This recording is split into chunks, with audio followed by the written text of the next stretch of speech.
10th class का जो social science का है वो पेपर है वो हम सब करवा देंगे, ठीक है। जो आपको समय मिलेगा 3 घंटे, ठीक है। और इसमें टोटल 80 अंक है, 80 अंक का पेपर है, ठीक है।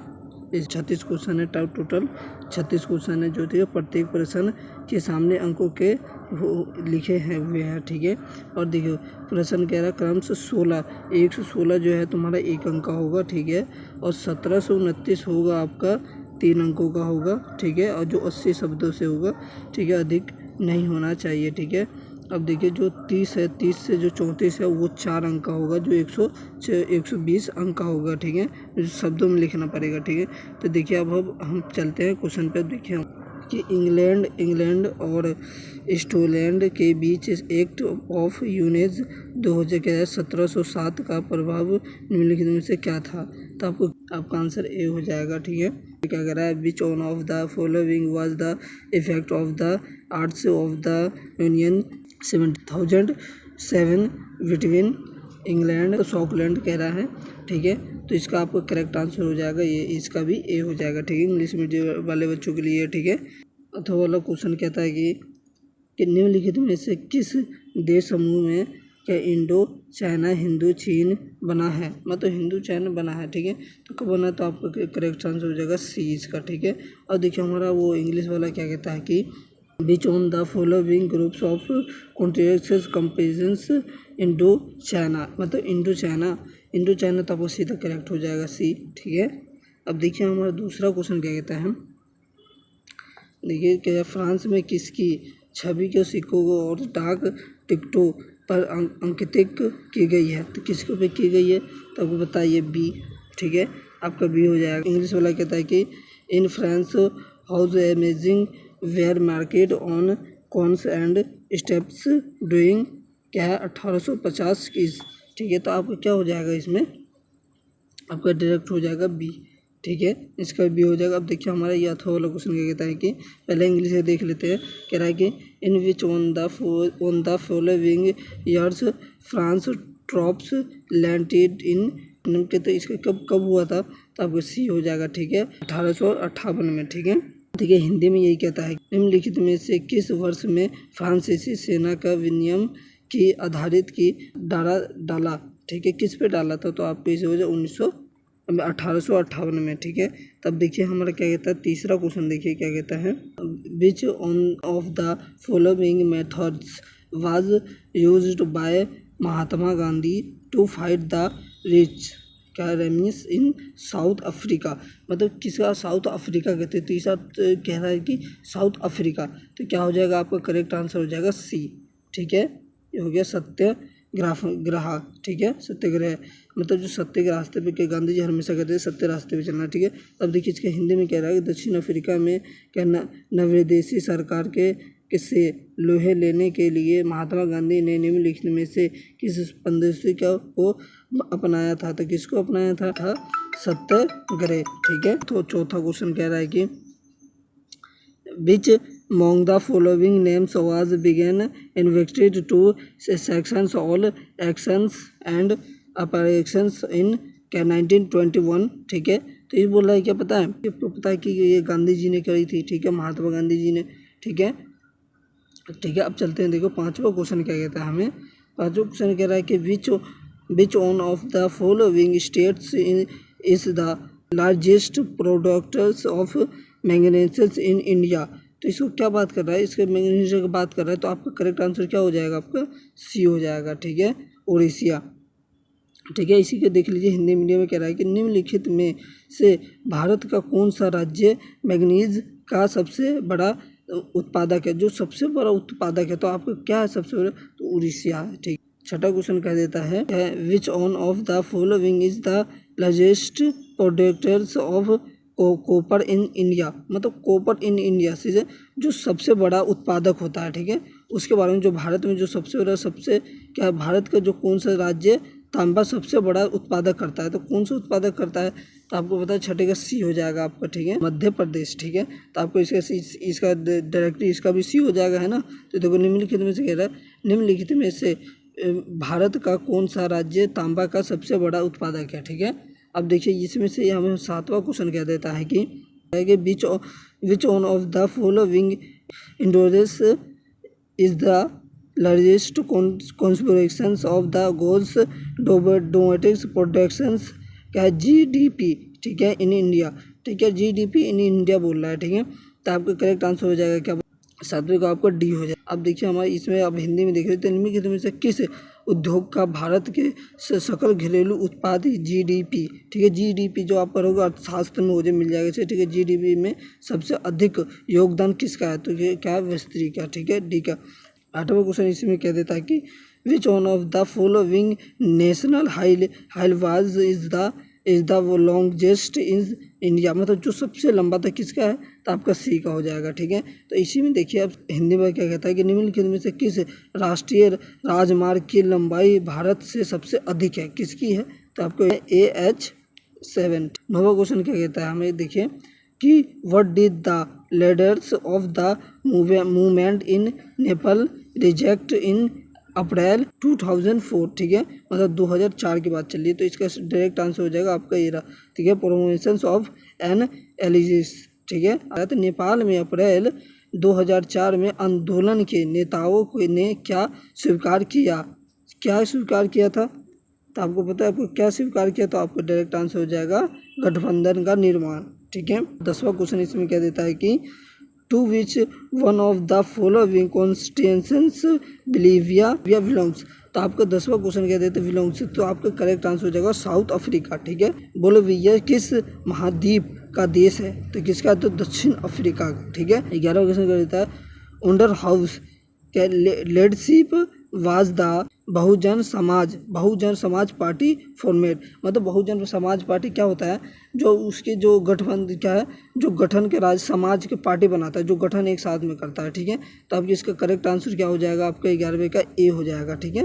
हिंदी में देख लीजिए क्या रहा है, हिंदी कह रहा है कि बहुजन समाज पार्टी का गठन किसके नेतृत्व में होता है, किसके मतलब क्या है, मायावती, ठीक है, मायावती में हो जाता है, ठीक है। 12वां क्वेश्चन इसी में क्या देता है कि विच one of the following changes does not come under foundations of changing, आपको डायरेक्ट आंसर हो जाएगा, ठीक है, बी हो जाएगा, ठीक है। हिंदी देखिए क्या कहता है कि निम्नलिखित में से कौन सी चुनौती लोकतंत्र की बुनियादी आधार बनाने की चुनौती के अंतर्गत नहीं आती है, किसी में अंतर्गत नहीं आती है, तो आपका ये करेक्ट हो जाएगा बी, ठीक है। 13वां क्वेश्चन क्या देता है कि इन द बेटर सिस्टम, मतलब बेटर सिस्टम की जो बात कर रहा है वस्तुओं के विनिमय की प्रणाली, ठीक है, जो वस्तुओं की प्रणाली होती है, ठीक है, तो उसका आपके डायरेक्ट आंसर हो जाएगा, ये देखिए सी हो जाएगा, ठीक है। हमारे हिंदी में कहता है वस्तु विनिमय प्रणाली में कि तो क्या हो जाएगा, तो आपका इसका भी हो जाएगा करेक्ट, सी हो जाएगा, ठीक है।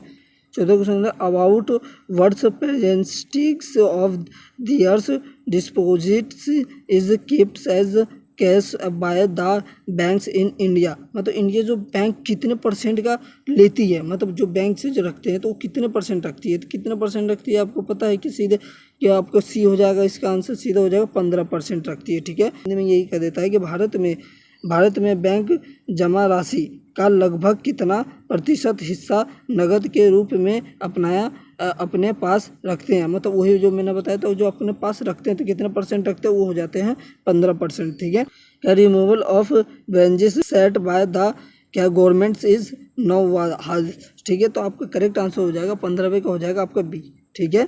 अब देखिए हम हिंदी में कहता है सरकार द्वारा अवरोधों को हटाने की प्रक्रिया को क्या कहा जाता है, तो आपका ये हो जाएगा उधारीकरण, ठीक है। अगर जो आपको कुछ ही से उधार लोगे तो आपको कोई अगर उससे कहेगा तो उधारीकरण ही कहेगा ना उसे, ठीक है। ये 16वां क्वेश्चन कह देता है हमें कि in which on the following years was the right to information arts आइपोलोटमेट्स, ठीक है। आइपोलोटमेट्स तो आपको बता रहा है कि ये है, ठीक है, ये है, तो जो कह रहा है कि सूचना के वर्ष, मतलब किस वर्ष में सूचना के आधार के कानूनी लागू किया गया था, ठीक है, मतलब कानूनी किस वर्ष में लागू किया गया था, तो आपको पता है, तो करेक्ट हो जाएगा आपका 2005, ठीक है। आप पढ़ोगे तो आपको पता चल जाएगा। तो देखिए क्या बोला है कि इसमें हिंदी में कह रहा है कि निम्नलिखित में से किस वर्ष में अधिकार का कानून लागू किया गया था, मतलब चुनाव के आधार, तो आपको सीधे हो जाएगा 2005, ठीक है। 17वां क्वेश्चन कहता how was compares examples his contributions of मतलब टू द यूनिफॉर्मेशंस ऑफ। अब देखिए हिंदी में क्या कहता है कि कोबर कौन था, मतलब कोबर कौन था, ठीक है, तो ये कह देना। तो फिर ठीक है, अब देखो कोवर तो पूछ लिया इसने, ठीक है। मैं आपको ये दोनों का आंसर मतलब इसका जो 3 है, तो अब मैं 3 पॉइंट सारे करवा दूंगा, ठीक है। अब देखिए, अब जो कोवर कौन था ये पूछ लिया, ठीक है। तो इटली के एकीकरण में उसके योगदानों की व्याख्या कीजिए, ठीक है। इसका व्याख्या करते ये देख लिया, लिख लीजिए, ठीक है। 17वें का हो जाएगा, ठीक है। तो इसका देखो 17वें का अथवा वाला क्या कहता है कि अनुबंधन व्यवस्था के तहत अनुबंधित श्रमिकों के कार्य करने की किन्हीं 3 परिस्थितियों की व्याख्या कीजिए। तो ये रहा देखिए उदाहरण, ये है अथवा वाले का है ये, ठीक है। ये नोट्स अथवा वाले का भी है, तो अथवा वाला आप कर लीजिए, ठीक है। 18वां क्वेश्चन क्या देता हमें, साइमन कमीशन का उद्देश्य क्या था। साइमन कमीशन का उद्देश्य क्या था, ठीक है। एक पॉइंट तो यहाँ हो जाता, भारत में इसका क्यों विरोध किया गया, ठीक है। तो ये रहा इसका आंसर है, करेक्ट आंसर ये, ठीक है। आप याद कर लेना, ठीक है। एक्यूरेट ये आते हैं क्वेश्चन, ठीक है।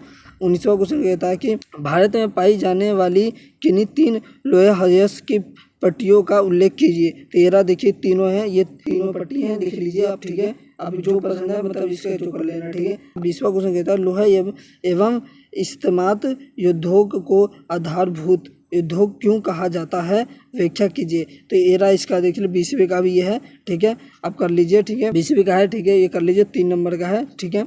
अब देखिए 21वां क्वेश्चन है, देखिए हम 21वां क्वेश्चन क्या कहता है, अधिकांश जूट मिलने पश्चिम बंगाल में आवश्यकता है। देखिए आवश्यकता की बात कर रही है, ठीक है।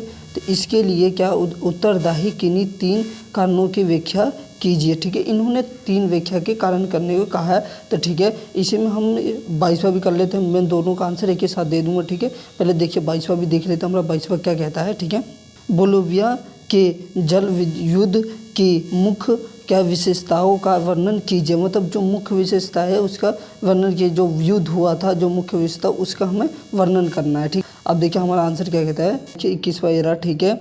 ये पहला पॉइंट एरा, दूसरा पॉइंट एरा, ठीक है। आपका तीसरा पॉइंट एरा, ठीक है। एरा चौथा पॉइंट, एरा 5वां पॉइंट। जो आपको 5 पॉइंट में से जो आपको अच्छा लगे, इन 5 में से जो अच्छा लगे आपको लिख लेना, ठीक है। जो अब देखो मैंने बहुत कोशिश करी थी जब जाके छोटे छोटे आंसर बने थे, ठीक है। अब पॉइंट वाइज पॉइंट याद करना, क्योंकि इस पॉइंट की वजह से ही नंबर मिलते हैं सबसे ज़्यादा, ठीक है। ये बात को हमेशा ध्यान रखना, ठीक है। अब देख लीजिए इसमें से 22वां देख लीजिए, इसको 22वां आंसर देख लीजिए, एरा देखिए 22वां आपका आंसर एरा, ठीक है। 22वां का पहला पॉइंट एरा, बड़े छोटे छोटे बहुत मेहनत लगे थे लेकिन मैंने छोटे छोटे पॉइंट बनाए थे, ठीक है। एरा देख लीजिए, दूसरा एरा तुम्हारा, तीसरा एरा, ठीक है। एरा देखिए आपको चौथा एरा, ठीक है। जो आपको पसंद लगे, जो 4 तीनों से, लेकिन सारे आपको पसंद आएंगे क्योंकि मैंने छोटे छोटे क्वेश्चन करे थे, ठीक है। आप देख लीजिए अब, ठीक है। अब चलते हैं 23वां पे, 23वां का आंसर एरा, ठीक है। लेकिन हम 23वां देखेंगे बाद में, ठीक है। पहले देख लीजिए क्वेश्चन क्या कहता है आपको, ठीक है। अब चलते हैं 23वें, हमारा 23वां क्वेश्चन क्या कहता है। 23 और 24 क्वेश्चन देखिए हमें क्या कहता है। हमारा 23वां क्वेश्चन देखिए क्या कहता है, एरा देखिए कि लोकतंत्र को बेहतर शासन प्रणाली क्यों माना जाता है और लोकतंत्र के पक्ष में कोई 3 टेक्निक दीजिए। मतलब तो जो विशेषता है जो आपको टेक्निक है वो दीजिए आप 3 पॉइंटों में, ठीक है। तो मैं इनका लिखो उधर पॉइंट लिख रखा हूँ 3 से 4 है, ठीक है। उनमें से जो आपको पसंद है लिख लेना। देख लीजिए पहले 24वां क्वेश्चन देख लेते हैं। देखिए 24वां क्वेश्चन कह रहा है कि लोकतंत्र और विकास के बीच संबंध स्पष्ट कीजिए। जो लोकतंत्र और क्या है, विकास के संबंध है, जो उसके संबंध है उसको हमें बताना है, ठीक है। तो देख लीजिए हमारा क्या कहता है। अब चलिए आंसर पे चलते हैं हम। 23वें का पहला पॉइंट एरा आपका, ठीक है। दूसरा पॉइंट एरा, तीसरा पॉइंट एरा, चौथा पॉइंट यहाँ है, ठीक है। अब देखिए जो आपको चारों में से जो आपको पसंद आए वो लिख लीजिए, ठीक है। लेकिन आपको छोटे छोटे आपको याद भी हो जाएंगे, कोई दिक्कत वाली बात नहीं होगी, इसे मुझे पता है, आप लोगों को भरोसा है, ठीक है। अब देख लीजिए, अब चलते 24वें आंसर देख लीजिए, आपका 24वां आंसर एरा, ठीक है। देखिए आपका 24वां आंसर कह रहा है एरा, देखिए आपका पहला पॉइंट यहाँ है, दूसरा एरा, तीसरा एरा, चौथा एरा, 5 एरा, ठीक है। जो ये 5 में से जो आपको पसंद है वो 3 या 4 जो भी आपको पसंद है उतना लिख लेना, ठीक है। चारों में से 5 में से, ठीक है। जो पसंद है आप लिख लेना। अब चलते हैं हम 25 और 26वें क्वेश्चन पे, देख लीजिए हम आज के 25वें और 26वें क्वेश्चन पे, ठीक है। देखिए हमारा 25वां क्वेश्चन कहता है लोकतंत्र की परिभाषा के विस्तार आप कैसे करना पसंद करेंगे, व्याख्या कीजिए। मतलब जो आपको बोला ये अपने तरफ से करना है, ठीक है। अपने तरफ से करना है, लेकिन हम इसका भी लिखेंगे पॉइंट, ठीक है। इसको पॉइंट में लिखेंगे। आप ऐसी गलती ना करना पेपर में कि जो आपको नंबर कटे, पॉइंट में ही लिखना है आपको, ठीक है। आपको ये सब सारे पॉइंट में लिखोगे तो ज़्यादातर नंबर देंगे, ठीक है। अब देख लीजिए इसी में 26वां भी क्वेश्चन कर लेते। देखिए 26वां कहता है बहुराष्ट्रीय कंपनियाँ अपनी उत्पादक इकाइयाँ जहाँ स्थापित करती है, व्याख्या कीजिए। मतलब इसका भी व्याख्या करना, उत्पादन की इकाइयाँ, ठीक है। अब चलते हैं हम, देखिए अब आंसर पे चलते हैं, 25 और 26वां आंसर पे चलते हैं, ठीक है। समाज के 25वें और 26वें क्वेश्चन आंसर पे ठीक है। अब देख लीजिए पहला एरा आपको दिखे, एरा पहला पॉइंट एरा, ठीक है, दूसरा पॉइंट एरा, तीसरा पॉइंट एरा, चौथा एरा, ठीक है। आप ज़्यादातर कोशिश करना पेपर में कि आप पॉइंट में ही लिखें, ठीक है। अगर पॉइंट में लिखोगे जब भी जा करके आपको नंबर मिलेंगे। अगर एक भी अगर वर्ड अगर मिस्टेक हो रहा है तो आपको सही करके आपको वो नंबर दे देगा, ठीक है। अब देख लीजिए ये रहा 26वें का आंसर एरा, ठीक है। एरा तीसरे, इसके 4 पॉइंट बने हुए, ठीक है। इन चारों पॉइंट को आप आराम से लिख लीजिए, ठीक है। आपको कोई गलती नहीं करना, बस आपको इतना याद रखना है कि पॉइंट में ही लिखना है, ठीक है। इसे पॉइंट से अलग नहीं लिखना है। जो आपको पसंद है इनमें से जो भी पसंद है आप लिख लीजिए, ठीक है। अब चलते हैं हम 27वें और 28वें क्वेश्चन पे, ठीक है। अब देखिए हमारा 27वां क्वेश्चन कह रहा है वैश्वीकरण क्या है, व्याख्या कीजिए। मतलब वैश्वीकरण क्या है वो हमको व्याख्या करनी है, ठीक है। ये भी हम व्याख्या करेंगे, पहले हम देख लेते हैं 28वां क्वेश्चन। देखिए बाजार में नियमों तथा विनियमों की आवश्यकता क्यों पड़ती है, व्याख्या कीजिए। इसका भी व्याख्या करना है, ठीक है। तो हम अभी कर लेंगे, ठीक है। अब चलिए अब देखते हैं हम 27वें और 28वें का आंसर पे चलते हैं। अब देखिए आ चुके हैं 27वें और 28वें आंसर पे। देखिए 27वें का 3 पॉइंट है, ठीक है, वैश्वीकरण के ऊपर, ठीक है।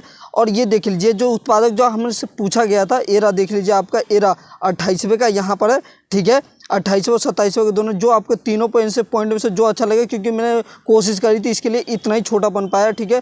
मैं कोशिश कर रहा था ज़्यादा, लेकिन इतना हो गया, इतना ही है, ठीक है। आप ध्यान से अगर करोगे तो आप ध्यान से कर लेना, ठीक है। अब देख लीजिए एरा आपका एरा, अब दूसरा पॉइंट यहाँ है 28वें का, ठीक है। आराम से कर लेना, ठीक है। इसको हटा देता हूँ, आप देख लीजिए एरा, ठीक है। आप कर लेना, ठीक है, आराम से, ठीक है। अब चलते हैं अब चलते हैं हम 29वां और 30वें क्वेश्चन पे, ठीक है। 29वां क्वेश्चन हमें कह रहा है कि सूचना के आधार पर अंतर्गत वस्तुओं के सेवाओं के बारे में क्या जानकारी उपलब्ध होनी चाहिए, क्या सुझाव कीजिए, ठीक है। हमारा ये कह दिया। अब देख लीजिए हमारा कह रहा है 29वां, देखिए क्या कहता है कि 1830 के दशक यूरोप में भारी कठिनाइयों लेकर क्यों आया, मतलब क्यों लेके आया, ठीक है। किन्हीं 4 कारणों की व्याख्या कीजिए। मतलब ये 4 नंबर में ही आएंगे, 4 कारण की व्याख्या करना हमें, ठीक। एरा देख लीजिए हम आज को 29वें आंसर पे देखिए एरा एक इसका पॉइंट एरा, ठीक है। आपका एरा देखिए दूसरा पॉइंट यहाँ है, ठीक है। अब देख लीजिए तीसरे पॉइंट पे हम देख लेते हैं, तीसरे पॉइंट पे चल रहे हैं हम, ठीक है। तीसरा पॉइंट यहाँ पर है हमारा एरा, ठीक है। अब देख लीजिए एरा, देखिए हमारा तीसरा पॉइंट यहाँ है, दूसरा एरा, तीसरा एरा, चौथा एरा, ठीक है। जो आपको चारों में से जो पसंद है लिख लेना, लेकिन आपको पूरे ही नंबर मिलेगा, ठीक है। अब देख लीजिए एरा 30वें का आंसर एरा, ठीक है। दूसरा तीसरा पॉइंट, चौथा एरा, ठीक है।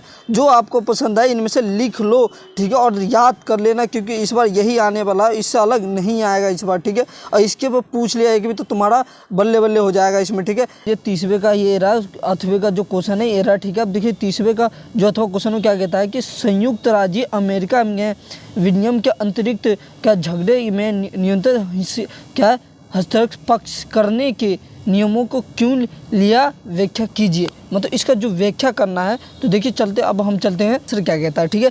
अब देख लीजिए एरा, देखिए जो 31वां ये 32वां है, मैं आपको बाद में करवा दूंगा, ठीक है। आपको टेंशन मत लेना, ठीक है। और मैं इसके साथ साथ जो करवाऊंगा तो मैं भी साथ में करवाऊंगा, ठीक है। अब चलते हैं, ठीक है, आंसर पे चलते हैं, ठीक है। 30वें का अथवा क्वेश्चन है वो ये है, जो क्वेश्चन था जो हमारा जो क्वेश्चन था ये, ठीक है। ये देखिए 30वें का अथवा जो क्वेश्चन उसका आंसर है, ठीक है। एरा देखिए एरा पहला पॉइंट एरा आपका, दूसरा पॉइंट एरा आपका, तीसरा पॉइंट यहाँ है, ठीक है।